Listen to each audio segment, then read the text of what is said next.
مساجد الله من آمن بالله واليوم الآخر وأقام الصلاة وآتى الزكاة ولم يخشى إلا الله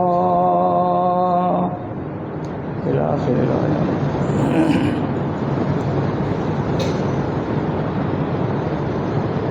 कर करम अपना नाइने करम तो भूल जा, हम तुझे भूले हैं लेकिन तू न हमको भूल जा। खार हैं बदकार हैं डूबे हुए जिल्लत में हैं, जो कुछ भी है तेरे महबूब के उम्मत में है।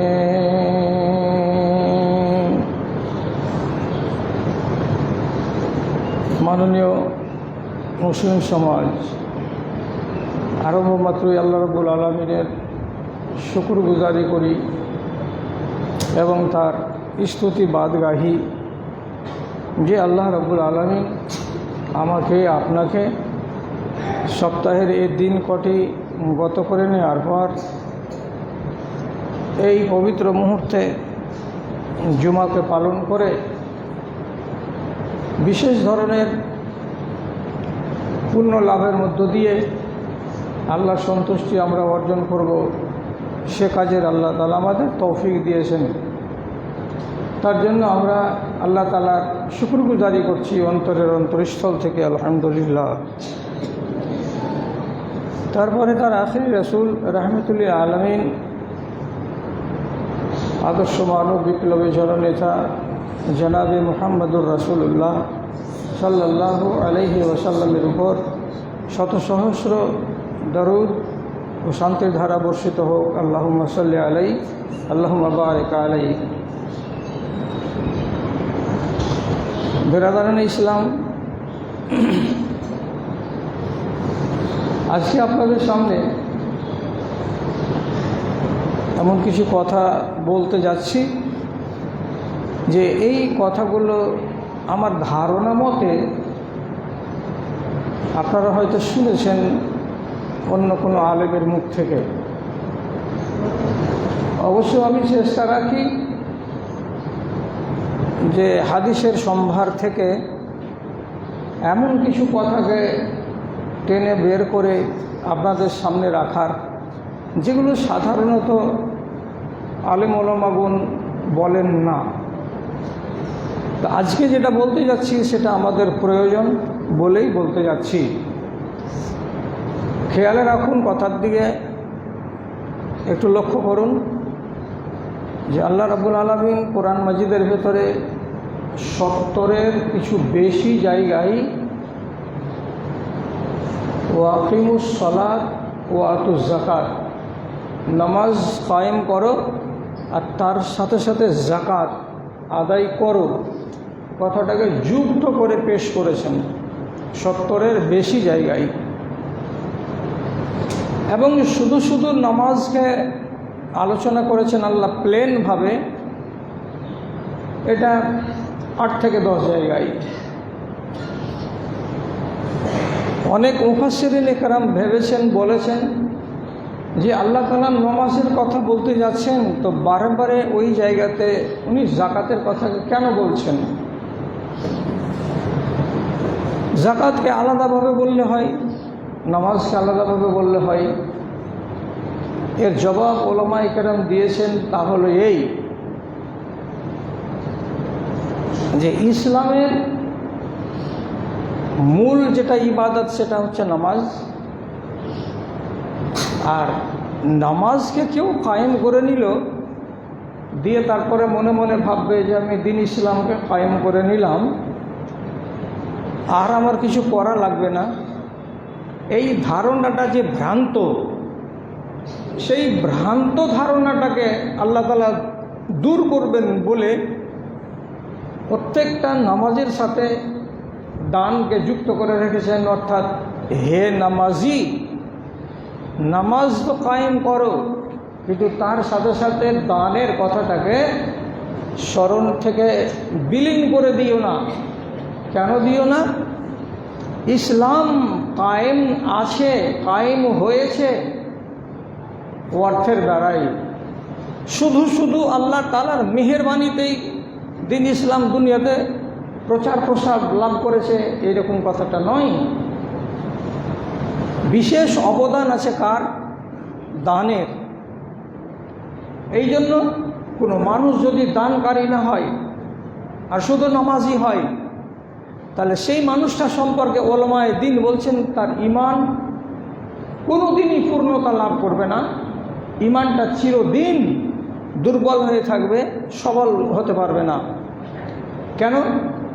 আল্লাহ রাব্বুল আলামিন বলছেন জোড়া করে দুটোকে, তাহলে আমাকেও জোড়া করে নিয়ে চলতে হবে। একটাকে ছেড়ে দিয়ে চললে আমি পূর্ণাঙ্গ মুসলমান হতে পারবো না। এবার এই দানটাকে দুই ভাগে ভাগ করা যায়।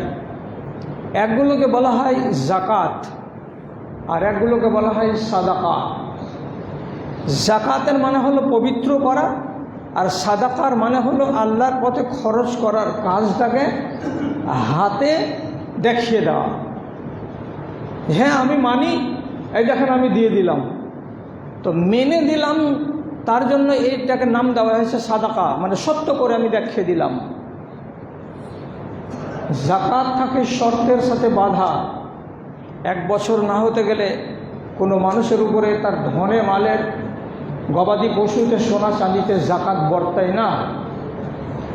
আর সাদাকার জন্য সময় নেই, সাদাকার জন্য কোনো শর্ত নেই, সাদাকার জন্য দিন আর রাত বলে কোনো নির্দিষ্ট ক্ষণ নেই।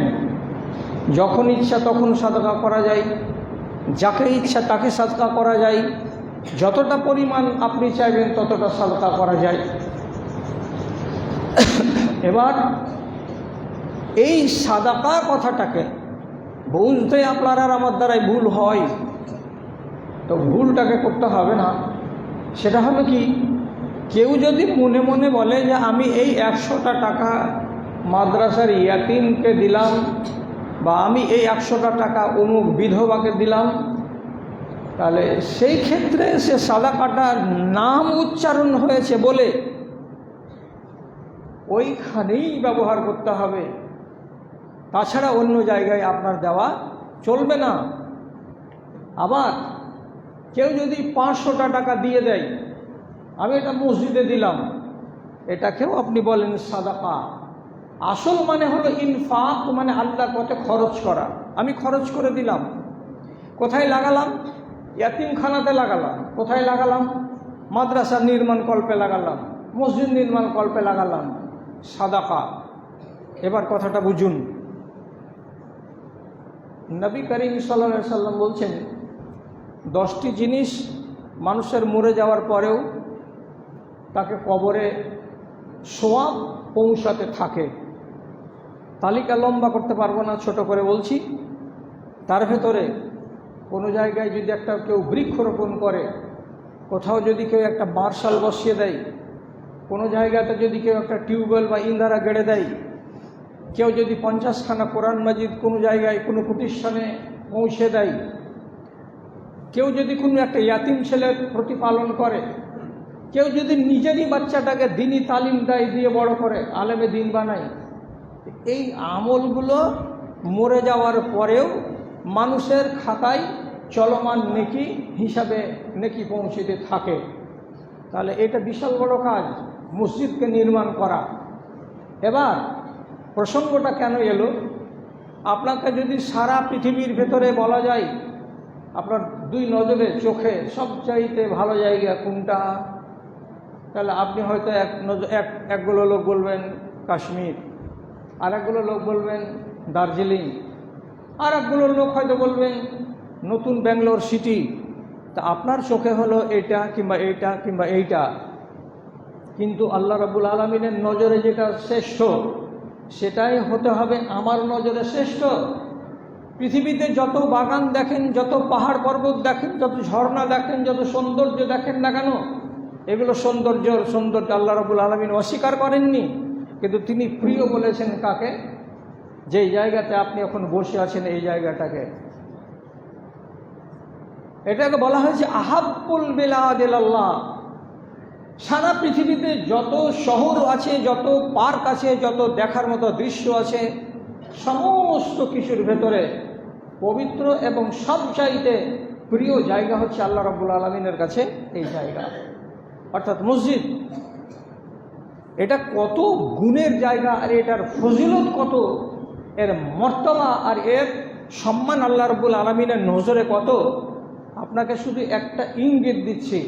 সেটা কি?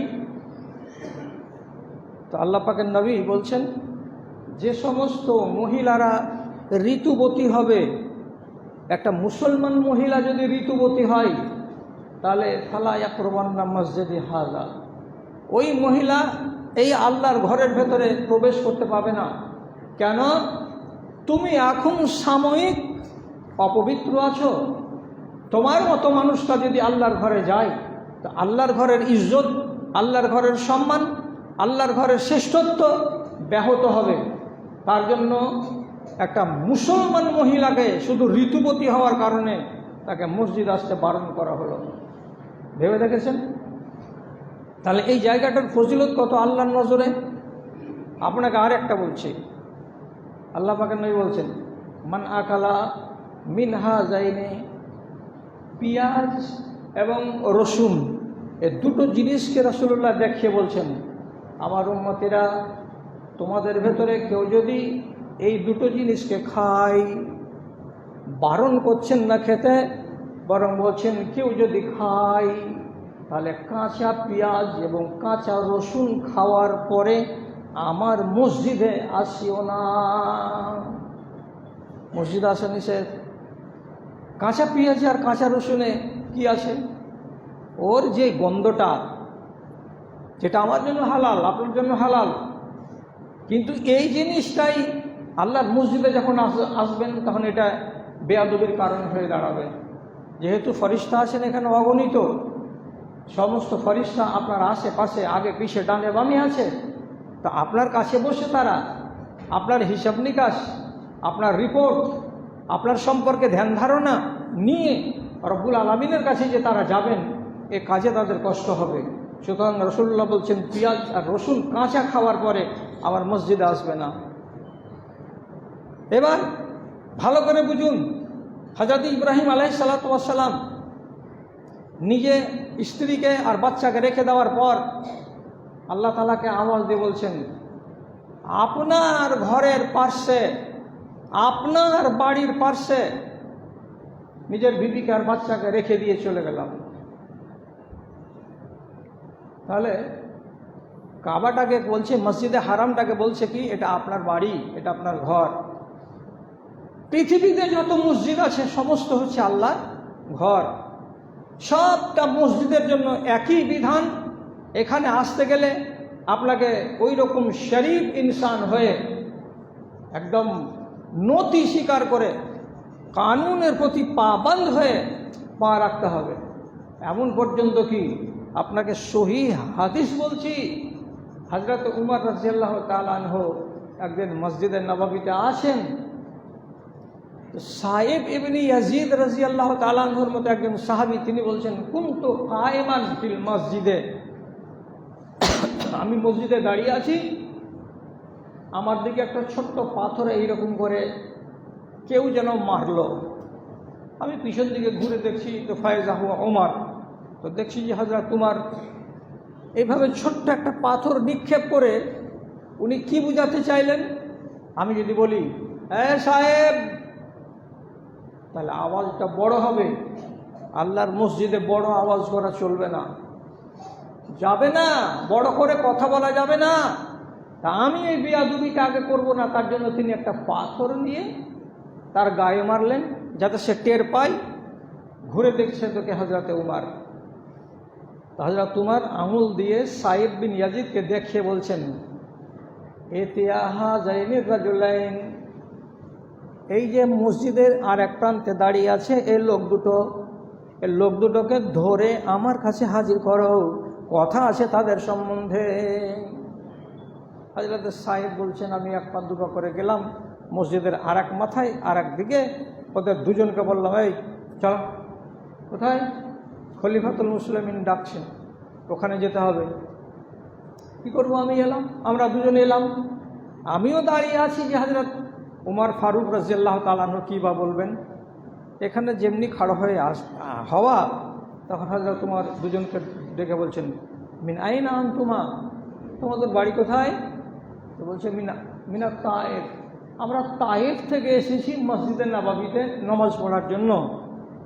তখন হযরত উমর বলছেন, লাউ কুনতুমা মিন আহলে হাযাল বালাদে লাউজাতুকুমা, তোমরা দুজন যদি এই শহরের বাসিন্দা হতে, এই মদিনা নগরীর যদি তোমরা লোক হতে, তাহলে এই জনসমক্ষে এই হযরত উমরের যে লাঠি দেখছো, লাঠিটা দিয়ে তোমাদেরকে এমন শিক্ষা দিতাম যে সারা জনমের মতো সেই শিক্ষাটা তোমরা ভুলতে না। এরা দুজন হাক্কা বাক্কা হয়ে তাকাচ্ছে আর বলছে, এই আল্লাহ, কি করলাম, কেমন কাজ হলো, কি হয়েছে আমাদের দ্বারা যে উনি আমাদেরকে বলছেন এরকম কথা। বিদেশি লোক বলে ছেড়ে দিলাম, না হলে তোমাদেরকে এখন গরম করে দিতাম আমি।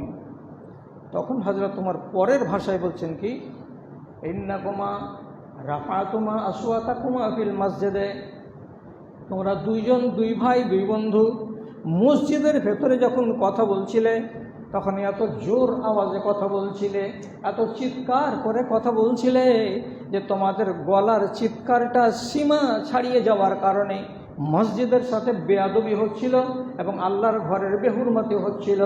আর উমরের মতো মানুষ দাঁড়িয়ে দাঁড়িয়ে আল্লাহর ঘরের বেহুরমতি হবে, এটা বরদাস্ত করা যাবে না। কি বুঝলেন? মসজিদে এসে চিৎকার করা, মসজিদে এসে বড় করে আওয়াজ দিয়ে কথা বলা মসজিদের আদবের খেলাফ। এর প্রতি এত আপনাকে সম্মান জানাতে হয়। পর কথা, কারণবশত বাড়িতে নমাজ চলে, তাছাড়া ফরজ নমাজ বিনা কারণে মসজিদ ছাড়া চলে না। এটা হচ্ছে আল্লাহর দরবার, পৃথিবীর রাজাদের দরবারের চাইতে কোটি কোটি গুণ বেশি সম্মানের দরবার এটা। আপনি এই দরবারের কথা জানেন তো? নমাজে যখন দাঁড়াবেন, এইগুলো সামান্য কথা, সাধারণ কথা, কিন্তু লক্ষ্য করি না আমরা। আপনি যে মসজিদে এসে নমাজে দাঁড়ালেন, আপনার উপরে কতটি আইন লাগু হয়েছে শুধু আল্লাহর ঘরে এসেছেন বলে। কি কি কানুন লাগু হয়েছে? এক, আওয়াজ বড় করতে পারবেন না। দুই, যখন এমনি করে আল্লাহু আকবার বলে দাঁড়াবেন, তখন আপনার ডানে আর বামে আর সূত্রা থেকে আগে দেখা আপনার নিষেধ। আপনার চোখের উপরে পাবান্দি লেগে গেল। এটা কার দরবার? আল্লাহ রাব্বুল আলামিনের দরবার। এখানে বেশি বেয়াদবি করা চলবে না। তারপর আপনি যে দাঁড়িয়ে আছেন আপনার রবের সামনে, তো আপনি যে কোনো কথা মনে আসলেই বলবেন, তা বলতে দেওয়া যাবে না। আপনি নিজের কথা একটাও বলতে পাবেন না, একটাও বলতে পাবেন না। বলবেন কার কথা? যেখানে যেটা কথা আপনাকে বলতে বলা হয়েছে সেই কথাটাই বলবেন, তার বাইরে আপনি একটাও কথা বলতে পারবেন না। আপনি আমার সাথে, রাজার সাথে, এমএলএর সাথে, এমপির সাথে কথা বলুন, আপনার মুখের ভেতরে যদি আপনার লং বা একটা এলাইচি আপনি মুখে দাঁতের কাছে দাবিয়ে রাখেন, কথা বলতে অসুবিধে নেই। কিন্তু রব্বুল আলামিনের দরবারে আপনি দাঁড়িয়েছেন আর মনে মনে বলবেন, আমার মুখে একটা লবঙ্গ আছে তো কি, ভালো সেন্ট করছে, মুখে রেখেছি, নামাজ পড়ছি না। এটা আল্লাহর দরবার। এই দরবারে এসে এইগুলো করা চলবে না। মুখ থেকে খানা বের করো, একদম পরিষ্কার হয়ে যাও, তারপরে ডানে আর বামে দেখবে না, চোখটাকে আমার দরবারের কাছে একদম নিবদ্ধ করো, এখান থেকে বাইরে যাবে না। তাহলে মসজিদে আসতে গেলে কতটি আদব আর কতটি শিষ্টাচার আমাকে মেনে চলতে হয়। কেন চলতে হয়? এর নাম হলো বাইতুল্লাহ, এটা হচ্ছে আল্লাহর ঘর। তাহলে সেই ঘরের যদি এত ফজিলত হয়, তাহলে সেই ঘরকে নির্মাণ কল্পে সাহাবায়ে কেরামদের কিছু ভূমিকা দেখা যাবে। এক একটা, যখন মদিনা মসজিদকে নির্মাণ করার প্রয়োজন দেখা দিল, তো রাসূলুল্লাহ বললেন, এই জায়গাটা কার? তো বলছে দুজন ইয়াতিমের। ইয়াতিম, কিছু নেই ওদের। রাসূলুল্লাহ বললেন, ইয়াতিম দুটাকে ডাকো এবং ওদের ওয়ালিকে ডাকো। ডাকা হলো, দেওয়ার পরে বলছেন, সামেনুনি আলা হায়াতুকুম, তোমাদের এই জায়গাটার দাম কত নেবে? তোমরা একটু দাম ধার্য করে দাও, আমরা কিনে নেব। আর নেওয়ার পরে এইখানে আল্লাহর একটা ঘর নির্মাণ করব, এখানে ইবাদত হবে, মানুষেরা আল্লাহর উপাসনা করবে। এই ঘরটা হচ্ছে বাইতুল্লাহ, মানে আল্লাহর ঘর। রাসূলুল্লাহর কাছ থেকে দুই ইয়াতিম বালক শুনে বলছেন, মসজিদ বানাবেন? হ্যাঁ। তো মসজিদ যখন বানাবেন, আল্লাহর ঘর, তাহলে আমরা দাম করাকরি করব না, আমরা এতে শরিক হব। কিভাবে শরিক হবে? আপনি মসজিদ বানিয়ে নেন আমাদের জায়গায়, আমরা মসজিদের নামে জায়গাটাকে একবারে লিল্লাহ ফিল্লাহ দিয়ে দিলাম। তাহলে দুটাই ইয়াতিম বালক যদি তাদের কোনো সাই সম্পত্তি না থাকে, অথচ যদি জায়গাটাকে দান করে দিতে পারে, তাহলে থেকে কী বোঝা যায়? দান করার জন্য খাতা ভর্তি টাকা লাগে না, দান করার জন্য মাঠে 50 বিঘা জমি লাগে না, দান করার জন্য একটা মন লাগে। মনটা যদি থাকে তাহলে দান হয়, আর মনটা না থাকতে গেলে দান হয় না। রাসূলুল্লাহ ওই জায়গাতে মসজিদ বানাতে যখন শুরু করলেন, শুরু করার প্রারম্ভিক কালের ইতিহাস, সবচাইতে ধনী ব্যক্তি ছিলেন হযরত উসমান গনি রাদিয়াল্লাহু তাআলা আনহু। তিনাকে বলা হলো এক ধাপ, তারপরে আবার উনাকে বলা হয়েছিল যখন মসজিদটাকে বড় করতে হবে তখন আর এক ধাপ, আর মাঝে মাঝে তিনি বলতেই থাকতেন হযরত উসমানকে। এবং যখনই স্টেটের জন্য এবং এই ইসলামী কান্ট্রির জন্য তার উন্নয়ন কল্পে টাকার আর পয়সার দরকার হতো, রাসূলুল্লাহ নামাজের পরে শুধু আদেশ করে দিতেন, সাহাবায়ে কেরাম এই দরকার আছে, তোমরা একটু এইদিকে কান লাগাও। চিন্তা করেন, একদিন রাসূল এরকম মসজিদে নববীতে হঠাৎ করে একদিন বলছেন, সামনে তাবুকের যুদ্ধ, এখন কিছু টাকা পয়সার দরকার, কিছু মালমাত্রার দরকার, সাহাবীরা তোমরা একটু নজর দাও এইদিকে। সাহাবীদের ভেতরে এই নিয়মটা কত ছিল যে তারা আল্লাহর বিধানটাকে কত আঁকড়ে ধরে রেখেছিল যে ওয়াকিমুস সালাত ওয়া আতুজ যাকাত, নামাজকে কায়েম করো এবং তার সাথে সাথে পয়সা দাও। পয়সার কথা শুনতে গেলে কেউ সুরসুর করে পিছন দিকে পালিয়ে যেতেন না। সাদ বিন মুআজের মতো সাহাবী, তিনি নিজে বলছেন, যখন আল্লাহ পাকের রাসূল এই কথাটা বললেন আর বলার পরে আমাদের গলিতে আসলেন, আমাদের পাড়াতে আসলেন, তো সাদ নিজে বলছেন আল্লাহ পাকের নবীকে সামনে দেখে কি বলছেন, হাযিহি আমওয়ালুনা খুয মা শিতা ওয়া দা লানা মা শিতা। হে আল্লাহ পাকের রাসূল, এই যে দেখছেন এগুলো আমাদের মাল, এগুলো আমাদের ধন সম্পত্তি। কি দেখাচ্ছিলেন সেগুলো বিভিন্ন ক্যাটাগরির বিভিন্ন রকমের খেজুর দেখাচ্ছিলেন। কোনোগুলো হলো আজওয়া, কোনোগুলো হলো আম্বার, কোনোগুলো আর কিছু বিভিন্ন রকমের খেজুরগুলো গলিতে রাখা আছে। হযরত সাদ বলছেন, এগুলো হচ্ছে আমাদের মাল, আপনার যতটি দরকার লাগবে ততটি আপনি নিয়ে যান, আর যেটি আপনি রেখে দেবেন সেটি আমাদের আওলাদেরা খাবে, আর আমরা সেটিকে নিয়েই খুশি হব।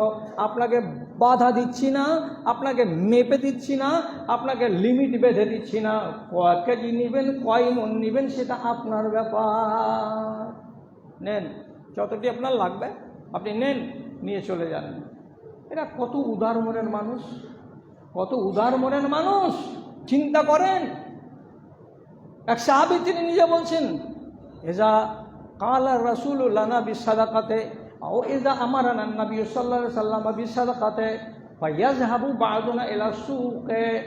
যদি কখনো দেখেছি মসজিদে নববীতে আল্লাহ পাকের নবী তাকরীর করতে করতে, ওয়াজ করতে করতে বলে দিয়েছেন দানের প্রয়োজন আছে, টাকা পয়সার দরকার আছে, ধন সম্পদের দরকার আছে।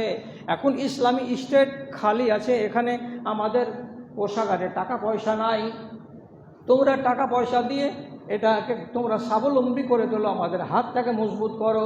তখন আমাদের মধ্যে থেকে যারা গরিব মানুষ, যারা খেটে খাওয়া মানুষ, ফায়াযহাবু ইলা সুকে, বাজার চলে যেত সকালবেলায়, সারাটা বেলা বাজারের বোঝাকে এখান থেকে সেখান, এখান থেকে ওখান, এ করে করে করে করে কুলিগিরি করে যে টাকাটা উপার্জন হতো সেই টাকাটাকে নিয়ে রাসূলুল্লাহর কাছে সন্ধ্যাবেলায় নিয়ে এসে হাজির করে দিয়ে বলতো, এ আল্লাহ পাকের রাসূল, এই যে সামান্য মাল, এই সামান্য মালটা আমরা আপনার এখানে সাদকা করে দিলাম।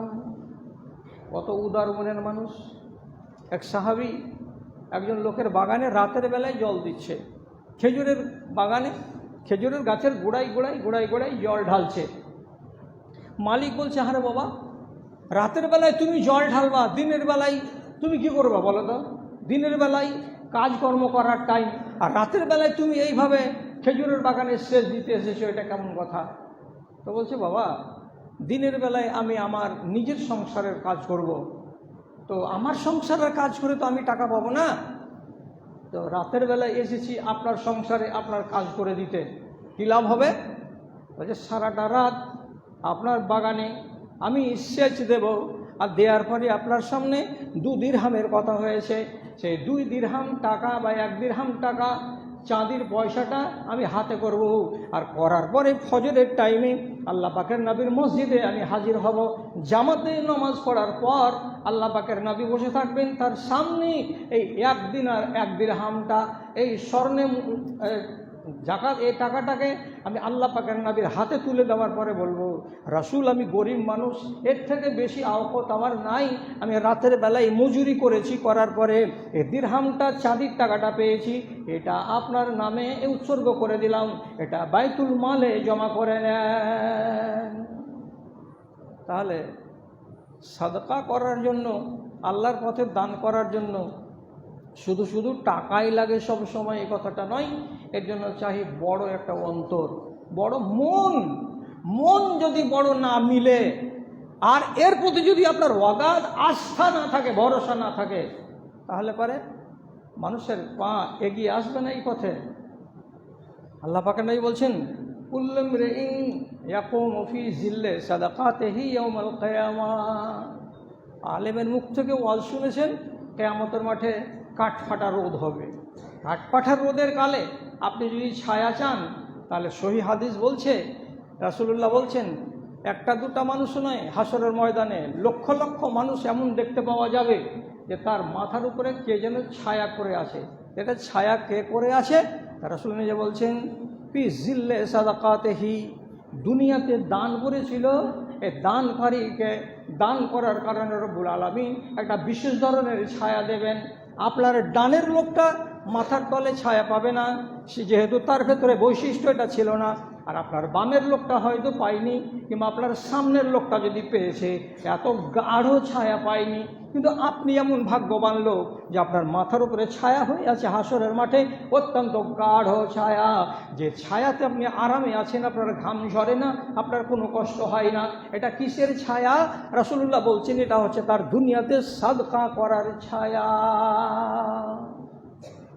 বিপদের দিনে যদি আমার একটু আরামের প্রয়োজন হয়, তাহলে আমাকে একটা হাতে ছাতা পেতে গেলে যত আমি সুখী বা আরাম মনে করি, এই জিনিসটা আমার সাদকাতে কাজ ত্বরান্বিত করে দিতে পারে। কথাটার প্রতি যদি বিশ্বাস থাকে, তাহলে আমার পাটা সামনের দিকে এগোবে। সাহাবায়ে কেরাম এই ব্যাপারে কত অগ্রণী ভূমিকা রাখতেন আর ছিলেন, তাদের ভেতরে অনেক কথা আছে। তো অত্যধিক কথা একই দিন আপনাকে বলা যাবে না, শুধু একটা কথা বলি। তাবুক যুদ্ধের মুহূর্তে রাসূলুল্লাহ মসজিদে এলান করে বললেন, মালের দরকার আছে, মাল আনো, যে যেভাবে পারো। বিভিন্ন সাহাবী বিভিন্ন রকমের এনেছিলেন, তার ভেতরে শুধু একটা উদাহরণ দিচ্ছি। হযরতে আবু বকর রাদিয়াল্লাহু তাআলা আনহু একটা এরকম বাসনে করে, যেটাকে আমরা ধামা বলি, 1 ধামা মতো আনাজ নিয়ে এলেন, এনে রেখে দিলেন। হযরতে উমর ফারুক রাদিয়াল্লাহু তাআলা আনহু জালা মালাহু নিসফাইনে, বাড়ির যতটি মাল ছিল 2 ভাগ করেছেন। 2 ভাগ করে 1 ভাগ বাড়িতে রেখে দিয়েছেন, আর 1 ভাগকে বোরাতে করে, ছোট ছোট বোরার সাইজ, এরকম করে 2-3 বোরা নিয়ে এসে রেখে দিয়েছেন। রাসূলুল্লাহ বলছেন, হযরতে উমরের মালের দিকে দেখে যে এর বস্তাগুলো তো 2-3টা, আর আবু বকর যেটা এনেছে একটা বাসনে করে, ধামাতে করে, এর পরিমাণ তো অনেক কম। অন্যান্য দিন রাসূলুল্লাহ এক ধরনের প্রশ্ন করেন, আজকে আল্লাহ পাকের রাসূল প্রশ্নের ভঙ্গিমাটাকে বদল করে দিলেন। এটা আর বলছেন না যে উমর কতটি মাল এনেছ, আবু বকর কতটি মাল এনেছ। কতটি যদি বলতে হয়, তাহলে হযরত উমর বলবেন, আমি তো এনেছি 50 কেজি। তাহলে হযরত উমর তো 50 কেজি মাল দিলেন, তাহলে ইনি 1 নম্বর দাঁড়িয়ে যাবেন। এবং তার মনের বাসনাটা এইটাই যে আজকে আমাকে আবু বকরের উপরে হতেই হবে। আমি চিরদিন আবু বকরকে পিছনে ফেলতে পারিনি কোনোদিন আমলে, আজকে আমি তাকে পিছনে ফেলবই ফেলবো। এই জন্য আমি 3 বস্তা 3 বোরা মাল এনেছি, আর আবু বকর এনেছেন একটা গামলাতে করে। আবু বকর তো পিছনে পড়বে। তো রাসূলুল্লাহ পরিমাণের দিকে না গিয়ে অতজন সাহাবীর সামনে জিজ্ঞেস করে বলছেন, এই ধামা আড়ির দিকে দেখে, আর দেখে বলছেন, আবু বকর মা আবকাইতা লি আহলিকা, বলো তো আবু বকর, তুমি যে এই এক ধামা খেজুর এনেছো, জব এনেছো, যা এনেছো, তুমি তোমার বাড়িতে তোমার পরিবারের জন্য কতটি কি রেখে এসেছো? জবাব দাও, কি আছে আর? আবু বকর বলছেন, আবকাইতুল্লাহ ওয়া রাসূলাহু, বাড়ির দেয়ালে, বাড়ির টাকে, বাড়ির মিটকেসের ভেতরে, বাড়ির যে কোনো জায়গায় বলুন না কেন, শুধু আল্লাহকে এবং তার রসুলকে রেখেছি, এছাড়া অন্য কোনো জিনিস আমি রেখে আসি না। কিচ্ছু পাবেন না। গোটা বাড়িতে যদি পাওয়া যায়, এক আল্লাহকে পাওয়া যাবে আর এক আল্লাহর রসুলকে পাওয়া যাবে। দুটো জিনিসকে রেখেছি বাড়ির ভেতরে, আর বাকি যা ছিল তা নিয়ে চলে এসেছি। আল্লাহু আকবার। আচ্ছা, তোমারকে জিজ্ঞেস করা হলো কতটি আছে ওমার? তোমাদের জাল তো মালি নিসফাইনে, আমি আমার টোটাল মালকে দুই ভাগ করেছি। এক ভাগ আমি আমার পরিবারের জন্য রেখেছি, আর এক ভাগ আমি আল্লাহ আর আল্লাহ রসুলকে রাজি করার জন্য নিয়ে এসেছি। এর মানেটা কি? আমি আমার বাড়িকে শূন্য করে আনিনি, আমি আমার বাড়িতে আমার পরিবারের জন্য কিছু রেখেছি আর দানের জন্য কিছু নিয়ে এসেছি। তখন রাসূল কারীম সাল্লাল্লাহু আলাইহি সাল্লাম মুচকি মেরে হাসছেন, একবার এর দিকে দেখছেন, একবার এর দিকে দেখছেন।